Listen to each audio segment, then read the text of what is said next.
നമസ്കാരം സാർ. നമസ്കാരം. ഇപ്പോൾ പ്രസ് കോൺഫറൻസിൽ ശോഭന മാഡം ആയിട്ട് പങ്കിട്ടു, സ്നേഹം പങ്കിട്ടു, എല്ലാവരുമായിട്ട് സംസാരിച്ചു. അറിയാം.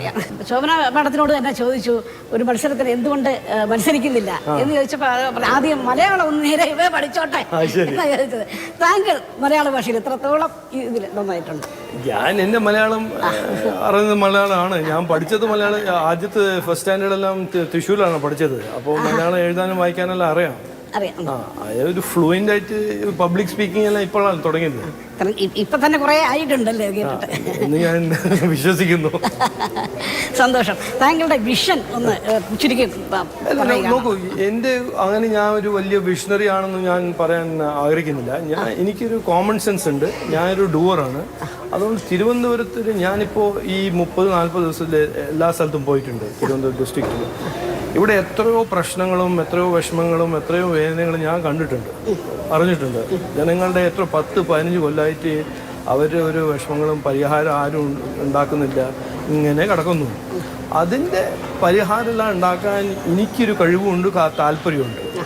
ആഹാരം, വസ്ത്രം, പാർപ്പിടം, ഇതിന് അടിസ്ഥാന സൗകര്യങ്ങളിലാണ് ആദ്യം കൈവയ്ക്കുന്നത്. ഈ ബേസിക് നീഡ്സ്, ജനങ്ങളുടെ ബേസിക് നീഡ്സ്, അതാണ് 10-15 കൊല്ലമായിട്ട് ആരും അതിൻ്റെ പരിഹാരം ഉണ്ടാക്കാറ്. മറ്റേത് ഒരു വിഷൻ എന്ന് പറയുമ്പോൾ തിരുവനന്തപുരം ഒരു ടൂറിസം ഹബ്ബാണ്, ഒരു മെട്രോ സിറ്റി എന്നുള്ള നിലയിൽ. അതെ, തിരുവനന്തപുരത്ത് ഒരു ടെക്നോളജി ഉണ്ട്. അതിനെ എക്സ്പാൻഡ് ചെയ്യുക, ടൂറിസമിനെ എക്സ്പാൻഡ് ചെയ്യുക, ഇലക്ട്രോണിക്സ് മാനുഫാക്ചറിങ്. നമ്മുടെ ഇവിടെ പോർട്ട് വരുന്നുണ്ട്. പോർട്ട് എന്തിൻ്റെ യൂസാണ്? ഇവിടെ മാനുഫാക്ചറിങ് ഇല്ലെങ്കിൽ എന്താ പോർട്ട് ചെയ്യാൻ പോകുന്നു? ഇന്ന് കോളേജിൽ 37% കോളേജസിൽ അണ്ടർ ഗ്രാജുവേറ്റ് സീറ്റ് വേക്കൻ്റാണ്. അതെന്തുകൊണ്ടാണ്? കുട്ടികൾ പഠിക്കുന്നത് നിർത്തിയോ? ഇല്ല, അവർ പുറത്തു പോയി പഠിക്കുന്നു. അപ്പം തിരുവനന്തപുരം അതൊരു നമുക്കൊരു സെക്യൂർ പഠിക്കാന്ന് പറഞ്ഞാൽ കുട്ടികൾ പഠിച്ച് ഒരു മുമ്പോട്ട് പോകാനാണ് പഠിക്കുന്നത്. അവിടെ പോയി ചാവാനല്ല, വയലൻസിൽ പെടാനല്ല കുട്ടികൾ കോളേജിൽ പോകുന്നത്. അതുകൊണ്ട് അത് നിർത്തണം. താങ്കൾക്ക് എത്രമാത്രം വിജയവിശ്വാസത ഉണ്ട്? എനിക്ക് വിശ്വാസം ഇതിലുണ്ട്.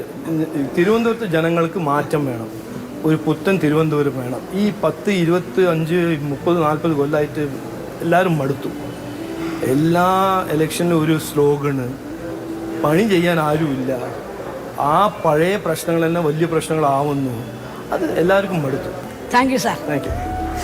വളരെ സന്തോഷം.